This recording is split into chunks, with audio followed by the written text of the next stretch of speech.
اللہ کے قرب میں ایسی فضیلت کو پہنچے ہوئے ہیں کہ اگر وہ اللہ پر کسی بات کی قسم دے دیں اللہ ان کی قسم پوری کر دے۔ تو حضرت ابراہیم علیہ السلام کے بعد پھر ایک اور واقعہ ہے، او کالذی مر، نام نہیں لیا، او کالذی مر علی قریۃ، یا پھر اس شخص کی مثال دیکھو جو بستی کے پاس سے گزرا۔ یہ اصل میں عزیر علیہ السلام تھے، بستی تھی یروشلم، وہ برباد ہوئی پڑی تھی، کھنڈرات، حیران ہو گئے، حضرت عزیر کے منہ سے نکلا انا یحیی ہذہ اللہ بعد موتہ، یہ جو کھنڈر بنی پڑی ہے اس بستی کو اللہ کیسے زندہ کرے؟ اللہ نے دکھانے کے لیے 100 سال کے لیے موت دے دی، 100 سال بعد جگایا۔ اب بندہ جو ہے ٹائم کا تو حساب لگاتا ہے، وہ اس کا تعلق تو کسی نہ کسی چیز کے ساتھ، تعلق کے ساتھ بندے کو سمجھ آتی ہے نا ٹائم کی، وگرنہ تو ٹائم کا سمجھ نہیں آتی۔ اٹھ کے دیکھا کھانا ویسے کا ویسا گرم اور تازہ، اور جو گدھا تھا اس کی ہڈیاں بکھری پڑی، یعنی دو مختلف قسم کے اثرات۔ اور پوچھا کتنا تو سویا؟ اس نے کہا ایسے وہ پہلے جب سوئے تھے تو صبح کا ٹائم تھا، جب اٹھے تو پچھلا ٹائم تھا، انہوں نے سمجھا میں ایک دن سویا ہوں یا ایک دن کا کچھ ایسا، ان کا نہیں، تو 100 سال سویا۔ حالات کیا ہے؟ کھانا ویسے ہی ہے اور گدھا بھرا پڑا ہے۔ اب انہوں نے کہا دیکھو ذرا گدھا کس طرح ہڈیاں ادھر ادھر سے آ کے جوڑی، گوشت چڑھا ہو، گدھا زندہ ہو گیا۔ فرمایا جس طرح اللہ نے اس کو زندہ کیا ہے نا 100 سال بعد، اس طرح اللہ تعالیٰ مردوں کو زندہ کرے گا۔ یہ تصور حیات اپنا درست کر لی۔ اسی طرح ابراہیم علیہ السلام نے اللہ تعالیٰ سے فرمایا، اللہ تعالیٰ سے عرض کی کہ اللہ ارنی کیف تحیی، اللہ مردوں کو تو کیسے زندہ کرے گا ذرا مجھے بتا۔ اللہ تعالیٰ نے پوچھا ایمان نہیں رکھتا؟ کہیں ایمان تو ہے۔ اب عزیر بھی نبی، ابراہیم بھی نبی، تو کیسے مردوں کو زندہ کرے گا؟ اس کا مطلب ہے ایمان رکھتے تھے، صرف شوق تھا دیکھنے کے لیے۔ تو اللہ تعالیٰ نے فرمایا 4 پرندے لے لو، ان کو اپنی طرف مانوس کرو، پھر ان کا ایک حصہ کر کے 4 پہاڑوں کے اوپر رکھ دو، پھر ان کو بلانا، وہ دوڑتے ہوئے تیرے پاس آ جائیں گے۔ وَاعْلَمْ أَنَّ اللَّهَ عَزِيزٌ حَكِيمٌ، پھر جان لینا کہ اللہ تعالیٰ ہر چیز کو کے اوپر غلبہ رکھنے والا اور حکمتوں والا ہے۔ اس کے بعد آیت نمبر 261 سے 283 تک اقتصادی اور اجتماعی نظام کے اصول ہیں، اور باہمی تعاون اور کفالت کا بہترین انتظام جو اللہ نے کیا وہ انفاق فی سبیل اللہ، لہذا سب سے زیادہ خرچ کیا کریں، اور جو خرچ کرتے ہیں یہ صرف وہ نہیں ہے جو زکوٰۃ ہے، اس کے علاوہ خرچ کیا کریں۔ فرمایا کہ اگر کوئی شخص خرچ کرتا ہے تو ہم نے اس کے لیے 700 گنا اجر رکھا ہے۔ وہ ایسے ہی ہے جیسے کسی نے ایک کماثل حبۃ، ایک دانہ ہو اور اس سے 7 بالیاں نکلیں، ہر بالی میں 100 دانے، اس کا مطلب ہے ایک دانے سے 700 گنا۔ فرمایا اتنا ہی نہیں، واللہ یضاعف لمن یشاء، اللہ جس کو چاہتا ہے اس کے علاوہ اس سے زیادہ دیتا ہے۔ لیکن جب انفاق کر رہے ہو، ایک دوسرے کو دے رہے ہو، تو نہ تکلیف دیا کرو نہ احسان جتلایا کرو، اور بس کلمہ اگر احسان جتلانا ہو، تکلیف دینی ہو، اور میں تینوں پیسے دیتے، میں تو میرا خاندان ہے ساری زندگی، اگر یہ کرنا ہو تو اس سے بہتر ہے کہ کوئی چیز نہ دو، کلمہ خیر کہہ دو، کوئی اچھی بات کہہ لیا کرو، اور تکلیف اور احسان سے صدقہ ضائع نہ کرو۔ اسی طرح ریاکاری سے پرہیز کرو، ریاکاری سے بھی صدقہ ضائع ہو جاتا ہے، اس کی بھی مثال اللہ تعالیٰ نے دی اور ریاکاری کے نقصان بتائے۔ پھر فرمایا ناگوار چیز جو آپ کو اب خود پسند نہیں ہے وہ صدقہ نہ کرو، وہ چیز صدقہ کرو جو، اسی طرح پھر شیطان کے بہکاوے سے بچو۔ اور پھر فرمایا بہترین صدقہ وہ ہے جو ان کو دیا جائے جو مستحق بھی ہو، مانگتے بھی نہ ہو، غیر سائلین۔ فرمایا کہ جو دین کے لیے بیچارے پھنسے ہوئے ہیں، کاموں میں جٹے ہوئے رہتے ہیں، ہر وقت للفقراء الذین احصروا فی سبیل اللہ، ان کو دین کا کام کرنا پڑتا ہے، ہر وقت اسی میں لگے رہتے ہیں، لا یستطیعون ضربا فی الارض، ان کو کاروبار کرنے کا وقت ہی نہیں ملتا، اور یحسبهم الجاہل اغنیاء من التعفف، چونکہ وہ مانگتے نہیں ہیں، ان کی خودداری کی وجہ سے اکثر لوگ سمجھتے ہیں کہ یہ تو بڑے امیر ہیں، ان کو کیا دینا ہے، لیکن اصل میں وہ جو تعرفهم بسیماہم، اگر غور سے دیکھیں تو آپ کو سمجھ آ جاتی ہے کہ وہ بھی ضرورت مند ہے۔ لا یسألون الناس الحافا، وہ خود چمٹ کر کسی سے مانگتے نہیں، ایسے لوگوں کو دینا جو ہے سب سے زیادہ بہترین صدقہ ہے۔ پھر کثرت انفاق کی ترغیب دی ہے۔ اس کے بعد سود کا معاملہ ہے، یہ جو سود ہے نا، یہ اور تجارت، ہر دور کے سود خوروں کو یہ سمجھ نہیں آتی کہ وہ کہتے ہیں کہ یہ جو انما البیع مثل الربا، کہ تجارت اور سود ایک جیسا تو ہے، اس میں بھی منافع ہے اس میں بھی منافع ہے، فرق کیا؟ سن لیجیے فرق یہ ہے، اللہ نے فرمایا اللہ نے تجارت حلال کی ہے، سود حرام کیا ہے، ایسے ہی حرام کر دیا. حلال اور حرام کا فرق ہے، زمین آسمان کا فرق. تم کہتے ہو ایک جیسے.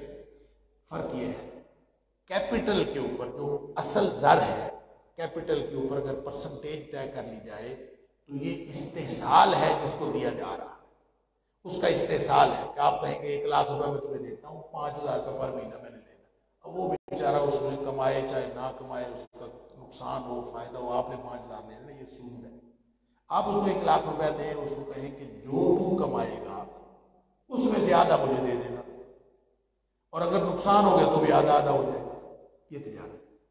اور وہ اگر 5,000 ہی ہو، جتنا بھی آ جائے، وہ اگر اس میں پرسنٹیج طے کر لیجیے، یہ تجارت.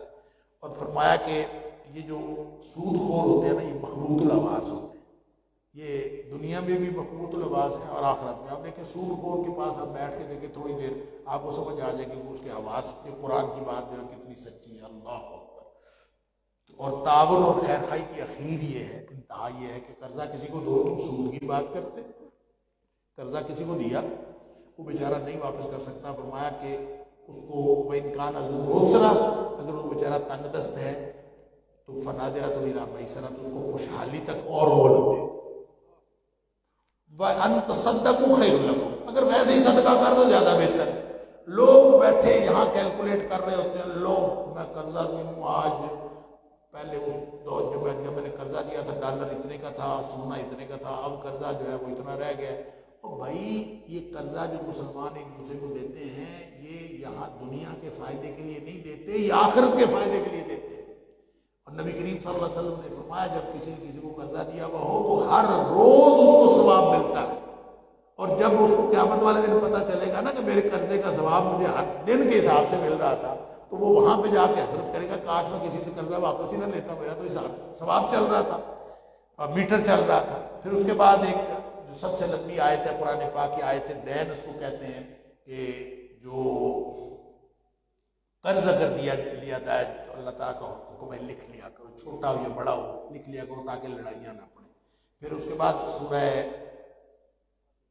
آل عمران شروع ہوتی ہے. سورہ آل عمران کا جو مرکزی موضوع ہے نا، وہ تو ہے وہی جو سورہ بقرہ کا ہے، یعنی احکام کی صورت ہے، اور یعنی کہہ لیجیے مدنی صورت ہے اور احکام کی صورت ہے. لیکن اس کے 7 حصے ہیں مضامین کے اعتبار سے. پہلے 2 حصوں کے اوپر آج ہم نے تلاوت سنی ہے. 20 پہلا حصہ جو ہے آیت نمبر 1 سے لے کر 9 تک ہے. اس میں توحیدی قرآن کی حیثیت بتائی گئی ہے، اور آیت نمبر 10 سے لے کر آیت نمبر 32 تک جو ہے اہل کتاب کو دعوت اسلام ہے. لیکن ہم نے 20 تک آیات آج جو ہے وہ سنی ہے، اور اس کا قیام ہم نے سعادت حاصل کی ہے. اس میں 2 باتیں بہت اہم ہیں. ایک تو یہ کہ قرآن پاک کی جو آیات ہوتی ہیں نا، وہ ساری ایک جیسی نہیں ہوتی. کچھ محکم ہوتی ہیں، کچھ متشابہات ہوتی ہیں. محکم وہ ہے جو سیدھا سیدھا سمجھ آتی ہے، اقیموا الصلاۃ، نماز پڑھو، آتوا الزکوٰۃ، زکوٰۃ ادا کیا کرو، سیدھے سیدھے حکم ہے، یہ سب کو سمجھ آ جاتا ہے. متشابہات وہ ہوتی ہیں جو ہر ایک کو سمجھ نہیں آتی، اس کے اندر کئی معنی نکل سکتے ہیں. تو جو لوگ اس متشابہات کے پیچھے دوڑتے ہیں نا، فرمایا یہ دلوں کے ٹیڑھ اور کجی والے لوگ ہیں، ان کے دل ٹیڑھے ہیں جو متشابہات کے پیچھے چلتے ہیں. اور جن لوگوں کو اللہ نے علم دیا ہے وہ یہ نہیں کرتے میں متشابہ اصل معنی میں بتاتا ہوں، یہ نہیں ہے، بلکہ وہ کہتے ہیں کہ والراسخون فی العلم، جس کو اللہ تعالیٰ نے علم کا رسوخ دیا ہے، وہ کہتے ہیں سب اللہ کی طرف سے ہے. آمنا بہ کل من عند ربنا، ہم اس کے اوپر ایمان لائے، ہر چیز ہمارے اللہ کی طرف سے ہے. لہذا متشابہات پر ایمان لانا ضروری ہے اور محکمات پر عمل کرنا ضروری ہے. اور ہر چیز کی سمجھ نہ بھی آئے تو کوئی حرج نہیں. آگے دنیاوی زینتوں کا ذکر ہے کہ یہ جو دنیا کی زینتیں ہیں، مال ہے، اسباب ہے، عورتیں ہیں، بیٹے ہیں، سونے چاندی کے ڈھیر ہیں، بڑا انسان کو کشش ہوتی ہے. اللہ تعالیٰ فرماتا ہے کہ یہ دنیا کی زندگی کا فائدے کا سامان ہے. واللہ عنده حسن المآب، اللہ کے نزدیک جو ہے اس سے زیادہ اچھا ٹھکانہ ہے. اور وہ اگر کسی نے لینا ہے، قل انبئکم بخیر من ذلک، دنیا کی ہر نعمت سے بہترین میں تمہیں خبر دوں. اے حبیب صلی اللہ علیہ وسلم کو بتاؤ کہ میں تمہیں خبر دوں کہ یہ ان ساری نعمتوں سے بہترین ہے. وہ کیا ہے؟ للذین اتقوا عند ربهم جنات تجری من تحتها الانہار، جو لوگ یہاں تقوی کی زندگی اختیار کرتے ہیں نا. کیا ہے تقوی کی زندگی؟ ہر لمحہ سوچتے ہیں کہیں میرا اللہ ناراض نہ ہو جائے. اور ہر لمحہ سوچتے ہیں کہ میں اللہ کی رضامندی سے معروم نہ ہو جاؤں۔ فرمایا ان کے لیے اللہ نے جنتیں رکھی ہیں، اس کے نیچے نہریں جاری ہیں، اور وہاں پاکیزہ جوڑے ہیں، اور وہاں اللہ کی خوشنودی ہے۔ اس کے علاوہ ان کو اور کیا چاہیے؟ اور آخر پہ آج پڑھی گئی آیات کے آخر پہ فرمایا جو اصل دین ہے نا وہ اسلام ہے، اور اسلام کا مطلب ہے اپنے آپ کو اللہ کے سپرد کر دینا۔ اور جو شخص اس دین کے اوپر چلتے ہیں ان کو تو کامیابی ملے گی، اور جو اس کے علاوہ اپنی مرضی سے دین بناتے ہیں، آگے جا کے آیت نمبر 85 میں بھی بتایا، جو اس کے علاوہ اپنی مرضی کے دین بناتے ہیں وہ اللہ نے قبول نہیں کرنے۔ اللہ تعالیٰ ہم سب کو اس دین پر عمل کرنے کی توفیق عطا فرمائے جو نبی کریم صلی اللہ علیہ وسلم نے صحابہ کرام کے ذریعے ہمیں عطا فرمائے۔ وآخر دعوانا الحمدللہ۔